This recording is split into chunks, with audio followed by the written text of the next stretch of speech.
Sa video natin ngayon mga maestro ay alamin at pag-usapan naman natin itong magiging basic salary po ng isang Teacher 4. Ito po ay from step 1 to step 8 or yung mga mabelong po no sa salary grade 14. Ayan, ngayon pong darating na January 2026 para po yan sa implementation po ng ating salary increase third tranche. Ayan, so ito po yung magandang usapin natin ngayon mga maestro sapagkat alam naman po natin na marami na po ang nag-a-apply ng reclass or yung reclassification po natin. So kung ikaw po ay isang teacher 1 or teacher 2 or teacher 3, ayan, so pwede po kayo magpa-reclass into teacher 4. Ayan, so ayusin niyo na po, no?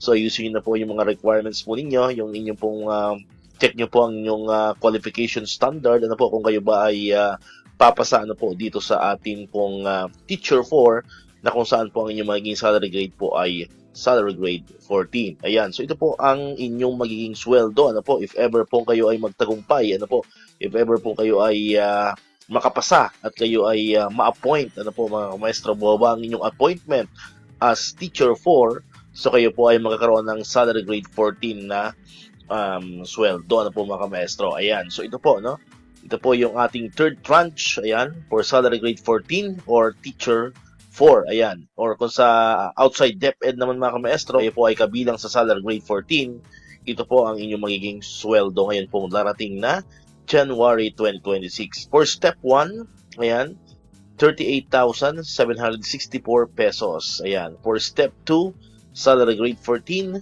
39,141 pesos. Samantalang for step 3 naman, salary grade 14, 39,523 pesos. For step 4, salary grade 14, 39,910 pesos. For step 5, salary grade 14, 40,300 pesos. For step 6, salary grade 14, 40,696 pesos. For step 7, salary grade 14, 41,097 pesos.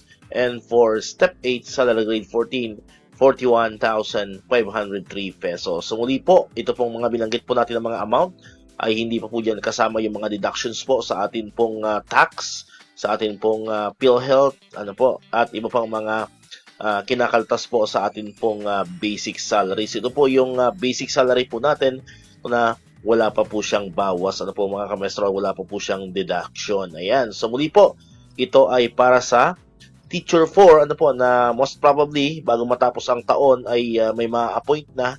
Ayan, meron na makakapasa, ano po, na teacher 4. Ayan, so ito po, no, ito po yung inyong magiging sweldo if ever po kayo po ay ma-approve, ano po mga kamestro, sa inyong pong reclassification for teacher 4, which is a salary grade 14. Ayan, and syempre, sabi ko kanina sa mga hindi naman po teaching personnel, ayan, sa mga government employees po dyan na kabilang po sa salary grade 14. Ito po ang inyong magiging sweldo ngayon pong darating na January 2026.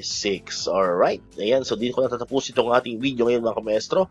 Kung di ka pa nakakapag-subscribe, click mo na ang subscribe button dyan para ikaw yung unang nakapanood ng mga videos na na-upload natin. Katulad ito, yung mga updates pa rin about sa salary increase and other benefits sa mga teachers and government employees. And syempre, click mo na rin ang notification bell button para ma-notify ka, always updated ka pag may mga bago tayong uploaded na video. Sa muli, maraming salamat sa inyong panonood at pakikinig. Once again, El Maestro, see you on my next vlog. Bye-bye!